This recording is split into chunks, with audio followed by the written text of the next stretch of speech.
En République démocratique du Congo, le budget alloué à la riposte contre le Covid-19 est d'environ 3 millions de dollars. Un budget jugé insuffisant face à l'ampleur de cette pandémie. Alors que le gouvernement a ouvert un compte de solidarité, certains se confient plutôt aux églises, notamment l'église catholique, pour des dons en vue de soutenir les nécessiteux. L'honorable Aleta Chamala a réfléchi.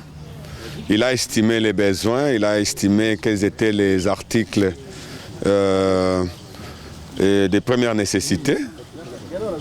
Mais est-il qu'aucune aide ne peut apporter solution à tout?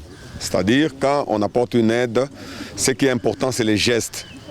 Ce n'est pas l'apport de la solution dans sa totalité. La capitale congolaise reste l'épicentre de Covid-19 en RDC. Plusieurs familles qui vivaient déjà en situation difficile ont vu leur quotidien s'empirer avec la crise sanitaire. Identifier les plus nécessiteux et trouver des personnes susceptibles de leur apporter assistance, c'est le défi que se donne le consortium Solidarité Covid-19. Identifier les besoins des plus nécessités, mener les plaidoyers vers les personnes de bonne volonté, faire les ponts entre ces personnes et les personnes nécessitées. Nous disposons des ressources humaines, des volontaires pour faire les ponts entre ceux qui ont les ressources et ceux qui ont les besoins.